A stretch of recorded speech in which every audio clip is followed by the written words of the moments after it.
Hi and welcome to this week's edition of Macro Minutes. I'm your head of trading, Mark Gardner. It's the 27th of August. The information summarised in this webinar does not constitute financial or professional advice. It's general in nature and doesn't take into account your specific circumstances, should not be acted upon without the full understanding of your current situation and future goals. All right, I hope everyone's reporting season's going pretty well. We've had a fairly busy week over the last few weeks. We'll start off with stocks in our universe. OML, Umedia, ReadyTech, RDY, and CGC, Costa Group. So OML, they reported on the 23rd. They beat their first half 20 figures with revenue up 22% to 250 million and gross margins expanding by close to 9%. EBIT also increased to 113 million, up 0.8, whereas NPAT increased to 83% to 83 million. Nevertheless, ongoing conversation, conversions from static to digital technology investments inflated CapEx by 26%. Alongside financial health, RML achieved market share of 47%. Road asset performed strongly, with revenues increasing 44%, whereas air travel decreased 56%, with tight travel restrictions impeding this performance.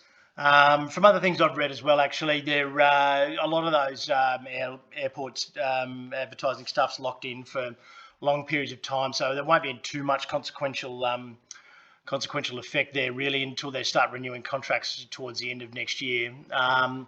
Looking forward, OML expects office rental and employee costs to decrease in the second half of 21, whereas capex for financial year 21 is expected to be less than 25 mil, with 1.8 already expensed in the first half. Okay, next up we've got ReadyTech. They announced promising financial year 21 results on 24th of August, with revenue increasing 27.5% up to 50 million. Customer revenue retention increasing to 96%, which is super impressive. Underlying EBITDA rising 21.5% to 18.9 million.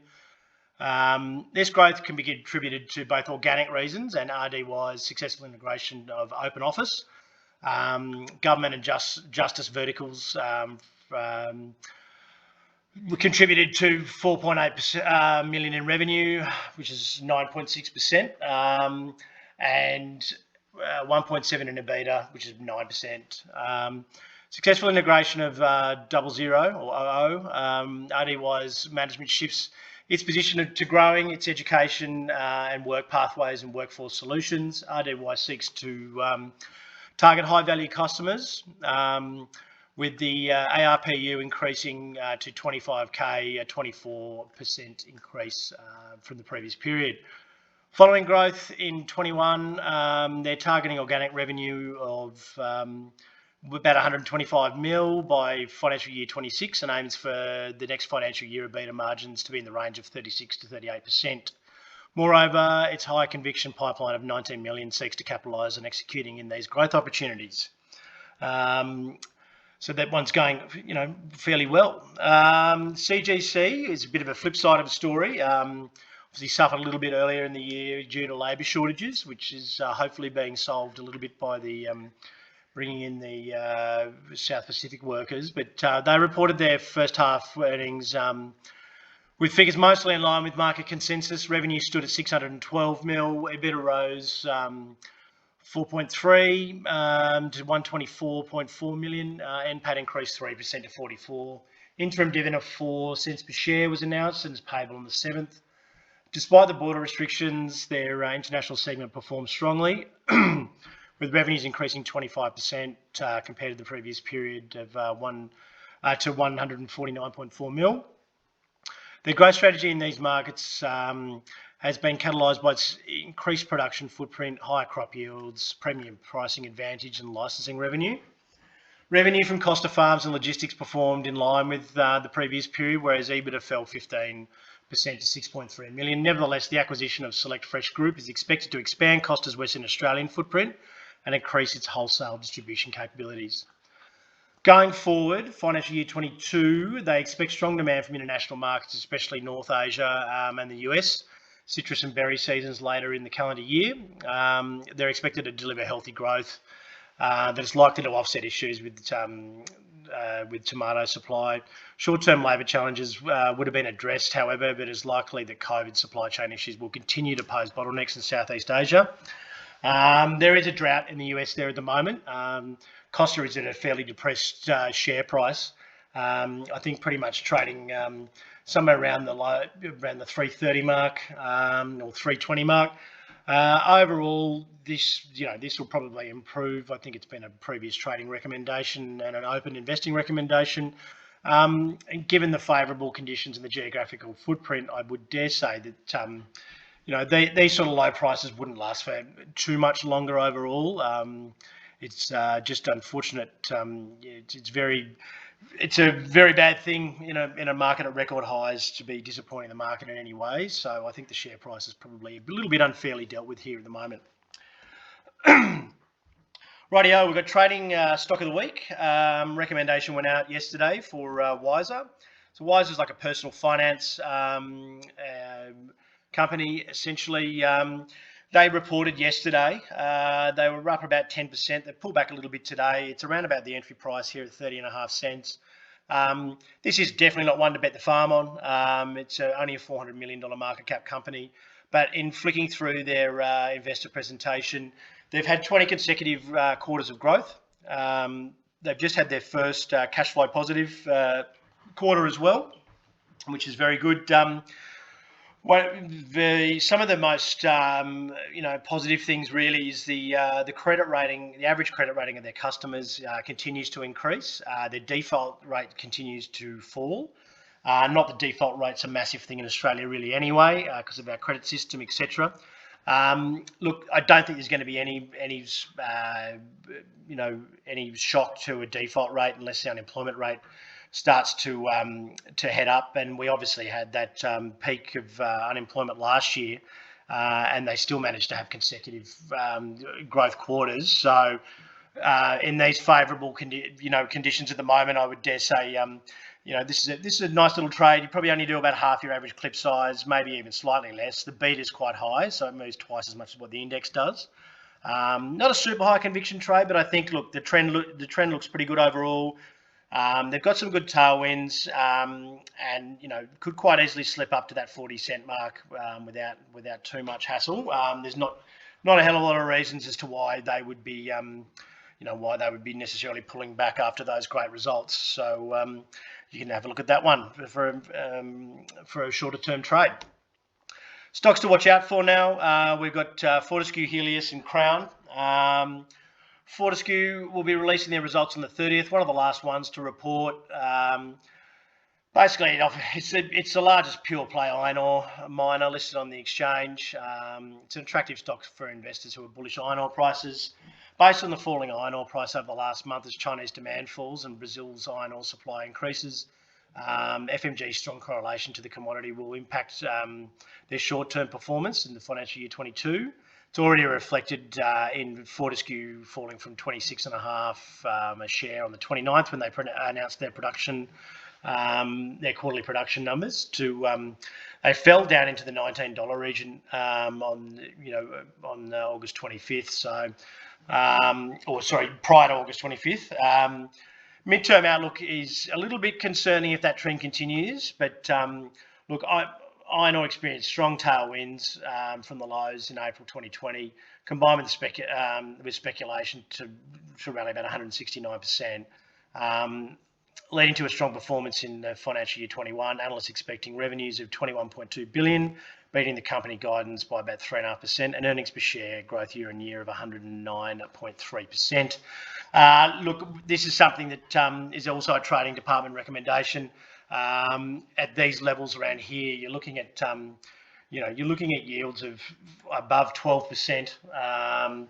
You're also looking at a price to earnings ratio around the 7 mark, which is fairly low. That pullback from 26 to 20 is almost as much as what we pulled back during the pandemic, to give you a bit of perspective on that. So whilst the market's a little bit cautious here at the moment, obviously it's a massive dividend, and if we can stabilise and head back up, iron ore fell about 41%, I think, which is actually going to trigger the Chinese to start buying again, and because their margins are going to be increased dramatically with the price dropping. We're well below the 200-day moving average, which isn't really justified considering they're probably about to report record numbers in every single capacity. So, and those quarterly production numbers were pretty rosy. So, it's one that I think is fairly cheap particularly on a 12-month time frame.